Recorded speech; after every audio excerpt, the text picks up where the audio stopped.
जय हिंद साथियों। पिछले कई दिनों से देश के प्रधानमंत्री नरेंद्र मोदी जी इतने बड़े महाघोटाले पर खामोश हैं। जी हां, दुनिया की सबसे बड़ी पार्टी भारतीय जनता पार्टी, दुनिया की सबसे बड़ी पार्टी के नेता नरेंद्र मोदी जी दुनिया के सबसे बड़े घोटाले पर खामोश हैं। और खामोश इसलिए है कि यह घोटाला सिर्फ अडानी घोटाला नहीं है, यह घोटाला है मोदी अडानी घोटाला। और यह बात मैं इसलिए कह रहा हूं कि नरेंद्र मोदी जी के ही संरक्षण में सारे घोटाले और भ्रष्टाचार अडानी ने किया है। कैसे किया है? मोदी जी ने ही कोयला दिया, मोदी जी ने ही गैस दिया, मोदी जी ने ही बिजली दिया, पानी दिया, सड़क दिया, सीमेंट दिया, स्टील दिया, सी पोर्ट दिया, एयरपोर्ट दिया। यानी आकाश से लेकर पाताल तक सब कुछ नरेंद्र मोदी जी ने अपने मित्र अडानी को सौंप दिया। और इतना ही नहीं किया, व्यापार चलाने के लिए 2.5 लाख करोड़ रुपए का कर्जा दिया। याद रखिएगा, 2.5 लाख करोड़। जीरो लगाते लगाते आप थक जाएंगे। बेरोजगार को नौकरी नहीं मिल रही है, अगर वो अपना व्यापार करना चाहे तो उसको 2.5 लाख रुपए का कर्जा नहीं मिल सकता। गरीब को अपनी बेटी की शादी करनी हो तो 2.5 लाख का कर्जा नहीं मिल सकता। किसान को अपने फसल के लिए 2.5 लाख रुपए चाहिए तो नहीं मिल सकता, उसकी चप्पल घिस जाएगी 2.5 लाख रुपए लेने के लिए।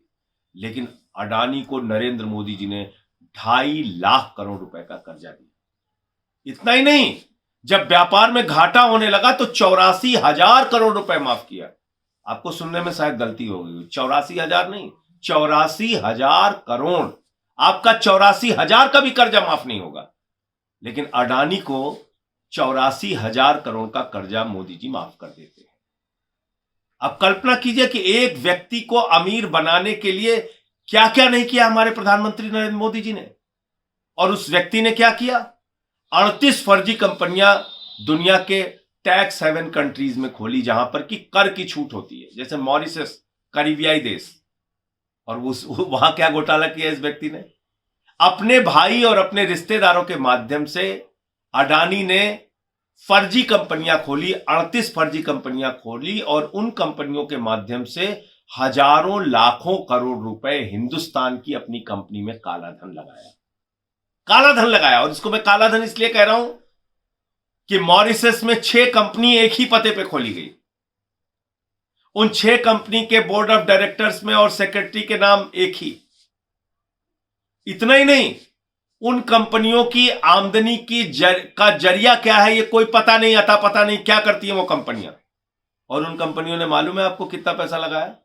42,000 करोड़ रुपए अडानी की कंपनी में लगाया। ऐसी कंपनियां जिनकी आमदनी का जरिया क्या है पता नहीं, जो एक ही पते पर खोली गई, वो कंपनियां अडानी की कंपनी में 42,000 करोड़ रुपए लगाया। 42,000 करोड़ रुपए। क्या इसकी जांच नहीं करनी चाहिए थी सेबी को? क्या इसकी जांच नहीं करनी चाहिए भारत की एजेंसियों को? स्टॉक एक्सचेंज पे नजर रखने की जिम्मेदारी किसकी है? सेबी की है। अगर अचानक ये काला धन अडानी की कंपनियों में आ रहा था तो सेबी ने क्या कार्रवाई की समय रहते हुए? और क्यों कार्रवाई नहीं की? क्योंकि मामला नरेंद्र मोदी जी से जुड़ा हुआ है। यह काला धन भारतीय जनता पार्टी का है। यह काला धन किसका है कैसे पता चलेगा? हम जेपीसी की मांग कर रहे हैं। बीजेपी के नेताओं का काला धन है। अगर इसकी जांच होगी तो पता चलेगा। प्रधानमंत्री नरेंद्र मोदी से लेके तमाम केंद्रीय मंत्री और अधिकारी फंसेंगे। लाखों करोड़ रुपए विदेश से अडानी की कंपनी में लाया गया है। सेबी में कौन बैठा है मालूम है? अडानी का समधी। अडानी का समधी सेबी का अधिकारी है। कैसे कार्रवाई करेगा वो? कैसे कार्रवाई होगी? कैसे जांच होगी? आज बड़ा सवाल यह है।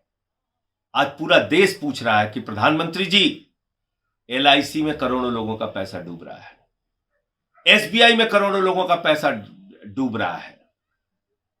वो सारे लोग चिंतित हैं, उनको जवाब चाहिए।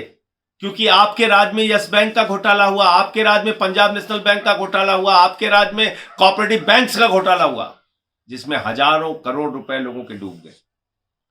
और वो लूटने वाले लुटेरे कहां बैठे हैं? विजय माल्या कहां है? चिड़िया उड़ योजना के तहत हिंदुस्तान से भाग गया। ललित मोदी भाग गया, नीरव मोदी भाग गया, मेहुल चौकसी भाग गया, नितिन संदेशराव भाग गया। कल को गौतम अडानी भी भाग जाएगा, क्योंकि इसके एक भाई ने तो पहले से ही विदेश की नागरिकता ले ली है। तो आप मुझे बताइए हिंदुस्तान के उन करोड़ों लोगों का क्या होगा जिन्होंने अपनी बेटी की शादी के लिए एलआईसी में पैसा लगा रखा है, जिन्होंने अपना छोटा सा घर बनवाने के लिए एलआईसी में पैसा लगा रखा है, जिन्होंने बुढ़ापे की पेंशन के लिए पैसा लगा रखा है, जिन्होंने अपने हेल्थ स्कीम के लिए, किसी बीमारी के लिए एलआईसी में पैसा लगा रखा है। क्या होगा उन लोगों का? ये सारा पैसा अगर डूब रहा है तो प्रधानमंत्री खामोश क्यों है? खामोशी की एक ही वजह है कि इस भ्रष्टाचार में प्रधानमंत्री नरेंद्र मोदी और उनकी पार्टी शामिल है। ये मोदी अडानी का महाघोटाला, इसलिए मैंने संसद में नारा लगाया था, मोदी अडानी भाई भाई, देश बेचकर खाई मलाई। प्रधानमंत्री जी ने बड़े जुमले पढ़े कि जितना कीचड़ फेंकोगे उतना कमल खिलेगा। मैं प्रधानमंत्री जी आपको कहता हूं, कैसे कैसे मंजर अभी आने लगे हैं और गाते गाते लोग चिल्लाने लगे हैं, और बदल डालो अब इस तालाब के पानी को, कमल के फूल तो मुरझाने लगे हैं। कमल के फूल मुरझा रहे हैं अडानी के घोटालों के कारण, इस महाभ्रष्टाचार के कारण। इसकी जेपीसी से जांच कराइए प्रधानमंत्री जी, तभी दूध का दूध पानी का पानी हो पाएगा। और यही हमारी मांग है, पहले दिन से हम यही कह रहे हैं कि इसकी जेपीसी से जांच कराओ। इसमें बहुत बड़ा घोटाला है। किसका पैसा विदेशों से हिंदुस्तान आया काला धन के रूप में? आतंकवादियों का, केंद्रीय मंत्रियों का, अधिकारियों का, या प्रधानमंत्री नरेंद्र मोदी का? ये जांच के बाद पता चलेगा। आज पूरी की पूरी पार्टी, भारतीय जनता पार्टी, अडानी के काले धन से चलती है, याद रखिएगा। और अडानी के काले धन का इस्तेमाल देश की सरकारों को गिराने के लिए किया जाता है, याद रखिएगा। खोखा खोखा करके भारतीय खोखा पार्टी विधायकों को खरीदने, सरकारों को तोड़ने फोड़ने में इन पैसों का इस्तेमाल करती है। सड़क पर उतरिए, आवाज लगाइए। सदन में आपका छोटा भाई आवाज लगाएगा। सड़क पर आप सब लोग मिलकर एक स्वर में सवाल पूछिए प्रधानमंत्री से इस महाघोटाले पर, मोदी अडानी महाघोटाले पर। जय हिंद।